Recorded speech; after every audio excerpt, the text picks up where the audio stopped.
A paz do Senhor, eu me chamo Victor, seja muito bem-vindo aqui ao canal do EBD em Foco. Hoje eu venho trazer um vídeo de dicas para você e o tema que nós vamos trabalhar é na lição 2 da nossa revista aí do segundo trimestre do ano 2021, né? Falando sobre o propósito dos dons. Você viu o título aí no começo do vídeo, coloco aqui para você, lição 2, o propósito dos dons espirituais no nosso vídeo de dicas, tá certo? Se você gostar desse vídeo, curta, né? Compartilhe com demais irmãos, irmãs, para que esse conteúdo chegue a mais pessoas. Se você tiver alguma dica, alguma sugestão, deixa aqui para os nossos comentários, tá? Que Deus continue te abençoando e esperamos que esse vídeo possa te ajudar aí com dicas específicas na elaboração da sua aula na escola dominical. Vamos às dicas? Vamos lá. Primeira dica, acompanha comigo aí nos slides. Dica de número 1. Esse aqui é o nosso vídeo de dicas, então eu trago dicas específicas aí para te ajudar a fazer pensar em caminhos que você pode trilhar na sua aula, professor e professora, né? E a primeira dica que eu venho trazer diz respeito à leitura bíblica em classe, tá? Nós temos 2 textos nessa revista, na lição de número 2, sobre a leitura bíblica em classe. Eu vou fazer, e a minha primeira dica aqui diz respeito à primeira leitura bíblica em classe, que é o texto de 1 Coríntios 12, do 8 ao 11, ok? Vamos lá, me acompanha nos slides. Vamos ler rapidamente aqui, né? Temos 2 leituras, 1 Coríntios 8, 12 do 8 ao 11, e o segundo é 1 Coríntios 13 do 1 ao 2. No contexto maior, né, um texto está ligado ao outro. O contexto de 1 Coríntios 13 está ligado ao contexto de 1 Coríntios 12. O ideal quando você lê é você ler do 1 Coríntios 12 até o final do 1 Coríntios 13, para você entender ali o que Paulo está falando a respeito de dons e amor, né? Então, eles colocaram essas 2 leituras. Eu quero focar aqui primeiro focar inicialmente na primeira leitura, para que você compreenda aí um caminho que você pode seguir talvez na aula e é importante considerar. Vamos ler o texto para te relembrar? 1 Coríntios 12, a partir do verso 8. Porque a um, pelo Espírito, é dada a palavra da sabedoria, e a outro, pelo mesmo Espírito, a palavra da ciência, e ao outro, pelo mesmo Espírito, a fé, e ao outro, pelo mesmo Espírito, os dons de curar, e a outro, a operação de maravilhas, e a outro, a profecia, a outro, o dom de discernir os espíritos, e a outro, a variedade das línguas, e a outro, a interpretação das línguas. Mas um só é o mesmo Espírito e opera todas essas coisas, repartindo particularmente a cada um como quer. Verso 11 eu repito, mas um só e o mesmo Espírito opera todas essas coisas, repartindo particularmente a cada um como quer. Tá ok? Qual que são as observações que eu quero fazer, se você quiser desenvolver na sala de aula, sobre a leitura bíblica em classe? Se você quiser trabalhar esse texto com seus alunos, fazer seus alunos refletirem nesse texto, eu te aconselho a partir de uma perspectiva contextual, que a gente chama. Ou seja, é levar em consideração o contexto que esse capítulo está inserido. Nós estamos na carta aos Coríntios e é importante que você tenha ciência do que está acontecendo nessa carta, para você compreender o que 1 Coríntios 12, a partir do verso 8, a respeito dos dons, está dizendo. Então o que a gente precisa lembrar? A gente está num contexto de uma igreja que se encontra dividida. Em que sentido? Existe na igreja certas imoralidades sendo cometidas, né, que vão contra o estilo de vida cristão, e a igreja de Corinto tem tolerado muitas coisas ali, e tem tolerado muitas pessoas que cometem imoralidades dentro da comunidade. E isso tem causado alguns problemas para a comunidade, né? De certo, errado, se isso deve ser feito ou não deve. Isso tem influenciado muitos cristãos a práticas ruins. Além disso, nós também temos confrontos da cultura da cidade de Corinto influenciando a igreja de Corinto. Vou dar um exemplo para você, é aquela chamada divisão que a gente comenta, às vezes, sobre a carta de Corinto, né? Que parece que os coríntios têm preferência a Apolo, pelo seu modo de pregar, ser um bom pregador. Por que a gente fala sobre isso? Porque a cidade de Corinto valorizava muito o tema da retórica, o ensino, aquele discurso bem elaborado, filosófico, com início, meio e fim, né? Que convencia as pessoas. E existia em Corinto, a cada 2 anos, uma competição de retórica. A cidade valorizava muito isso e muitos cristãos parece que tinham um pouquinho dessa perspectiva. Isso vai ser esboçado aí ideia, onde a gente vê isso? Nessa ideia de uma possível preferência a Apolo, mas principalmente quando Paulo corrige os coríntios dizendo que a pregação, que eles foram salvos pela pregação do evangelho, que é loucura aos homens, né? A sabedoria de Deus é loucura aos homens, a mensagem da cruz confunde a sabedoria humana. É uma crítica do apóstolo Paulo àqueles cristãos, àquela igreja, que às vezes acham que estão, onde eles estão sustentados é num discurso, e não é no discurso, não é na retórica, é na sabedoria de Deus, na loucura do evangelho de Deus, essa mensagem de redenção e salvação. Então, veja, tem duas características que eu coloquei aqui da igreja que você precisa levar em consideração que está permeando a carta. Problemas de divisão da igreja, né? Confrontos e conflitos entre os irmãos, seja por questões de pecados que acontecem na igreja, seja por questões de influência cultural que aquela igreja recebe, né? do seu tempo, de qual vê as coisas umas perspectivas de retórica, de preferência, como se fosse política dentro da igreja. Isso é um problema que está acontecendo ali. E essa igreja também, ela, no contexto da primeira carta aos Coríntios, nós vemos que ela tem diversos dons, né? A igreja tem diversos dons. Não é uma igreja que não produz nada. Não, ela tem dons. As pessoas lá dentro têm dons. Isso é claro, é evidente no contexto da igreja. Só que o que Paulo quer ensinar a essa igreja é que esses dons precisam ser canalizados para a unidade, edificação. É aqui que está o grande segredo aí dessa narrativa, o ponto o nó, né, que a gente pode colocar dessa narrativa. Porque é isso que Paulo quer dizer quando a gente vai para a nossa leitura bíblica em classe, falando sobre um só Espírito, com diversos dons distribuindo para a unidade, o povo de Deus, tá? O corpo. Você veja que Paulo faz relação entre membros, corpo, né? Diversos membros, ou seja, diversos crentes, diversos dons, para um corpo só, um só Espírito. Essa ligação de lembrar os irmãos de Coríntios, que só existe um Espírito. Só existe um Espírito que é o mesmo Espírito que inspira Paulo, que inspira Apolo, que inspirou os demais apóstolos. É só um Espírito que move a igreja, que move a vida cristã. E é esse Espírito que distribui os dons. Então, os dons, se são distribuídos pelo mesmo Espírito, podem ser diversos, podem ter características diferentes, né? Ter manifestações diferentes, como dom de palavra de sabedoria, dom de profecia, os 9 dons listados aí nesse texto que nós lemos por Paulo. São diversos dons, mas o Espírito é o mesmo. Significa que o propósito é o mesmo. O plano, o projeto é o mesmo. O sopro que o Espírito está dando é para a mesma direção, que é a edificação da igreja no nome do Senhor sendo glorificado, no qual a igreja deve ser essa portadora da revelação, da mensagem de Deus, vivendo esse reino de Deus, né, cumprindo a palavra de Deus, sendo carta lida para os povos, para as pessoas. Ou seja, os dons estão numa perspectiva maior, que é a edificação dos crentes, dos cristãos e de todo mundo. Então, é só um Espírito, e esse Espírito sopra para o mesmo lugar.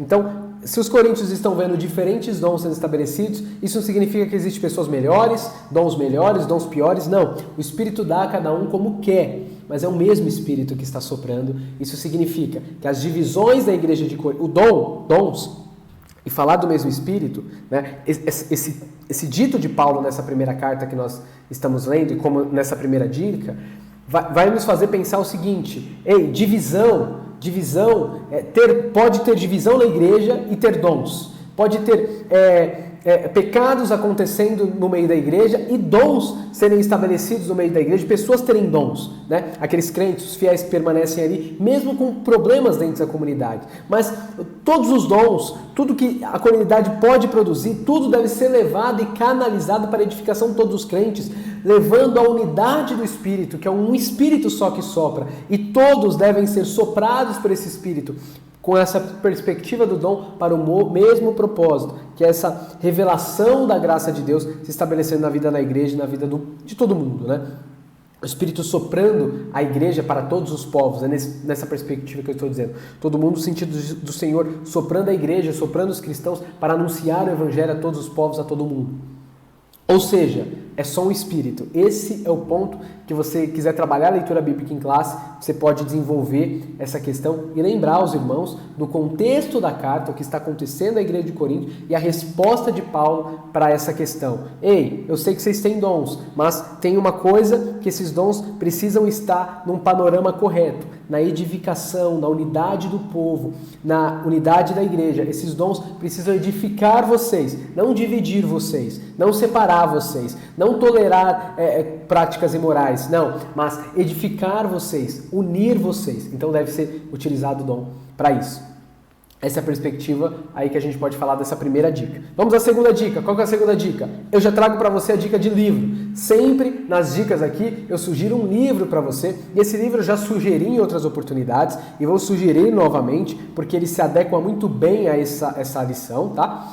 É o livro do Craig Keener, O Espírito na Igreja, né? O que a Bíblia ensina sobre os dons. O capítulo 1, 2 e 3 do livro do Craig Keener, esse livro aí, trata claramente sobre o propósito dos dons. Você quer entender o propósito dos dons, você pode ler tranquilamente os 3 primeiros capítulos desse livro, que você vai compreender de forma muito clara para que servem os dons, qual o projeto, o propósito dos dons, num sentido maior, que é esse plano de salvação, a mensagem da cruz do Senhor, tá? Então é muito interessante esse livro, deixa a dica para você, lembrando que esse livro tem lá na Livraria Basileia, ok?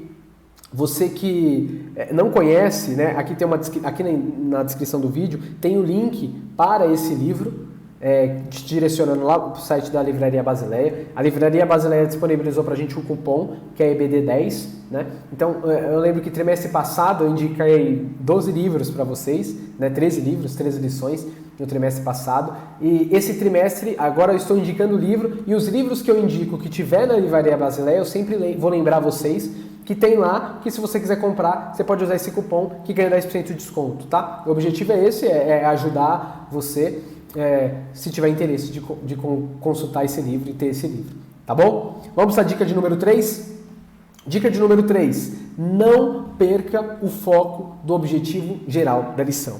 Isso aqui é uma dica valiosa que eu deixo para vocês, professores e professoras, porque às vezes a gente comenta a aula, comenta as aulas por tópico e esquece do objetivo geral da lição. O foco é o objetivo geral. É do objetivo geral que os tópicos da lição vai ser trabalhados. E qual que é o objetivo geral da nossa lição? Mostrar que os dons não são para elitizar o crente, mas edificá-lo, tá bom?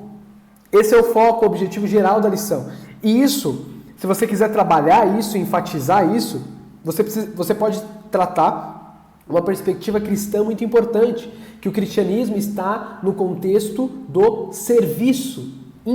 Isso inclui os dons. Quando os discípulos chegam a Jesus, lá no Evangelho de João, e perguntam a Jesus qual que é o maior aqui dos discípulos, Jesus vai dizer, o maior é aquele que serve os outros, né? A gente vai ter naquela cena no João, a partir do verso 12, né, no verso 11, a questão do lava-pés, Jesus lavando os pés dos seus discípulos, Jesus mostrando uma posição de humildade, de serviço e apresentando isso aos discípulos e dizendo aos discípulos que as pessoas veriam o Senhor neles à medida que eles se amam. João capítulo 14. A sequência, amai uns aos outros. Então, essa é a perspectiva cristã, é a perspectiva do serviço. Então, dons não pode nunca ser associado a uma ideia de elite, de ser superior, de ser melhor, como se dom te colocasse numa posição maior para que as pessoas te servissem, para que as pessoas te adorassem, para que as pessoas te admirassem. Nossa, como essa pessoa é perfeita, como essa pessoa é boa. Não, dons não pode ter esse sentido. Quando a pessoa vê que alguém tem um dom, deveria significar ao contrário. Essa pessoa vai trabalhar e ter que trabalhar muito mais para o reino de Deus. Essa pessoa vai ter que me abençoar muito. Essa pessoa vai ter que servir muito para o reino, ajudar muito a igreja. Ter um dom significa que você vai servir mais. Ter um dom vai significar que você vai ter que disponibilizar mais do seu tempo em prol do reino. O dom deve estar na perspectiva do serviço. E receber um dom significa que você é alguém que serve. É aquele escravo do evangelho. É aquele chamado a dedicar seu tempo a servir as outras pessoas. Não é as pessoas que devem servir você porque você tem um dom, te bajular e te agradecer porque alguém tem um dom. Dom não elitiza as pessoas. Dom diz as pessoas que elas são chamadas e vocacionadas a servir com amor, com entrega, com verdade. Então, não perca de foco o objetivo geral da lição, né? Que a perspectiva aí do serviço também tem relação à questão dos dons espirituais. Essa é a dica aí que eu quero trazer para você. A quarta dica que eu te trago diz respeito também nessa perspectiva que nós estamos trabalhando, né? Como nós estamos falando da lição que trata sobre os propósitos dos dons, a gente vai caminhar nessa lógica. E a dica 4 que eu te trago é que o amor, como o maior dos dons, é trabalhado no Paulo, e a segunda leitura da nossa leitura bíblica em classe da lição. Se você quiser falar sobre o tema do amor, quero trazer aqui um comentário para você, espero que te ajude. O texto é 1 Coríntios 13, 1 a 2, né? Só o começo dele. Ainda que eu falasse a língua dos homens e dos anjos, se não tivesse amor, seria como o metal que soa ou como o sino que tine. E ainda que tivesse o dom de profecia e conhecesse todos os mistérios e toda a ciência, e ainda que tivesse toda a fé, de maneira tal que transportasse os montes e não tivesse amor, nada seria. O amor é colocado por Paulo como a primazia, o principal dom. O que isso significa, irmãos? Antes de ir para a dica 5, perdão. O que isso significa? Significa que não adianta dons, nada serve os dons, se não existir na vida da igreja e no coração dos crentes a perspectiva do amor. Os dons se integram na realidade do amor. Isso é maturidade espiritual, isso é a maturidade cristã. Ok? Então, movimentos pentecostais, igrejas pentecostais que às vezes enfatizam questões de experiências sobrenaturais, espirituais, de forma de manifestações físicas, precisam tomar cuidado e se atentar que o sinal da clara presença de Deus na vida da igreja não é nenhuma manifestação física exterior por causa de um momento no culto, mas porque se expressa e se vive o amor como fruto. Então, isso não impede existirem dons nas igrejas. Não, as igrejas devem ter dons, né? A profecia é um convite a nós profetizarmos, falarmos em línguas estranhas, interpretarmos em línguas estranhas, operação de milagres, pessoas serem curadas nas nossas reuniões. Tudo isso deve ser buscado, tudo isso acontece, o Espírito Santo concede isso, mas nós não podemos perder de vista o amor como a coroa desses dons, né? Como o real motivo do porquê esses dons são necessários e onde esses dons se encaixam num quadro maior, que é a perspectiva do amor, ok? Ter dons e os dons nada valem se o amor não for enfatizado e vivenciado. Esses dons precisam se enquadrar numa perspectiva de eu utilizo esse dom e porque Deus me amou primeiro e eu não tive condição nenhuma e mesmo imerecedor tenho condições de ser usado por Deus, ser instrumento na mão de Deus. Isso significa agora que eu também vou me deixar ser instrumento por Deus e vou amar as pessoas, seja com esse dom, seja servindo, seja limpando a igreja, sempre seja ofertando, seja conseguindo cesta básica para as pessoas, seja no meu dia a dia, com o coração, com palavras sinceras e de várias formas que você pode expressar esse amor, mas não fingido, eu estou falando de verdade como fruto, tá? Nós não podemos esquecer que o grande dom é o amor. Isso significa que nós podemos buscar sim dons, nós podemos sim ter dons, mas não podemos esquecer que maturidade espiritual está relacionado a amor e amar nossos irmãos e amar as pessoas de forma verdadeira e plena. Então, você pode buscar sim dons, é incentivado que você busque sim dons pelas Escrituras, mas a sua vida toda, você deve buscar amar e amar mais e integrar qualquer dom, qualquer talento que você tem à perspectiva do amor. Senão, nada vale essa perspectiva. E a dica de número 5 que eu quero trazer é que nós temos mais conteúdo a respeito disso aqui no canal do EBD em Foco. Então, eu te lembro e peço, se você puder, curta esse vídeo, né? Compartilhe com mais pessoas. Você está achando interessante essas dicas? Compartilhe com mais irmãos, com mais irmãs. Deixe seu comentário aqui pra gente. Se você tem alguma dica que você gostou, comente aqui, tá? Na descrição do vídeo tem mais conteúdo para você. Você pode entrar lá no site do EBD em Foco, que o link está na descrição, ebdemfoco.com.br, tá? Tá na descrição do vídeo. A gente tem um link aqui para o comentário completo da lição. Eu estou trazendo algumas dicas aqui, mas se você quiser assistir o comentário completo da lição de número 2, gravado pelo nosso irmão Eberson, o link está aí embaixo. Acompanhe lá, ele comenta tópico por tópico, esclarecendo para você as questões da lição. Então, vai lá. Tem o link para o nosso site também, tem o telefone do EBD em Foco, se tiver alguma dúvida, você pode mandar lá no WhatsApp, tá? Nós também temos o conteúdo premium, né? O que é isso? Você vai ter acesso aos slides da lição em PowerPoint, né? Que você vai poder editar, slides animados. Então, se você assina lá no site do EBD em Foco, você vê o modo de assinar. Você assina, você tem acesso aos slides, à lição em PowerPoint. Você tem o curso baseado no tema da revista. Eu estou dando esse curso aqui para o segundo trimestre, né, sobre o tema dos dons espirituais na vida da igreja. Então é um curso muito bem fundamentado, com início, meio e fim. Vai ter muitas aulas, terá mais de 18 aulas esse curso. Então vocês que é assinante do conteúdo do Prêmio EBD em Foco terá acesso a esse curso. Já está sendo disponibilizado essa semana, tá? E tem ensinos em PDF, sermãos, pregações em PDF para te auxiliar para quem é assinante do EBD em Foco. Então, ou seja, o canal aqui do EBD em Foco e tudo que tem sido produzido é para ajudar todos vocês a produzir mais e mais conteúdo para te ajudar aí a preparar muito bem a sua aula, a aprender mais e mais sobre as coisas da revista da Escola Bíblica Dominical, sobre a Escola Bíblica Dominical e sobre a educação cristã. E para quem é assinante do conteúdo prêmio, tem muitos caminhos e muito conteúdo extra também que vai ajudar. Tá bom? É isso que eu queria passar para vocês nesse nosso vídeo de dicas. Espero que você tenha gostado, que Deus te abençoe, né? Ficamos por aqui e até o próximo vídeo de dicas. Fiquem com Deus.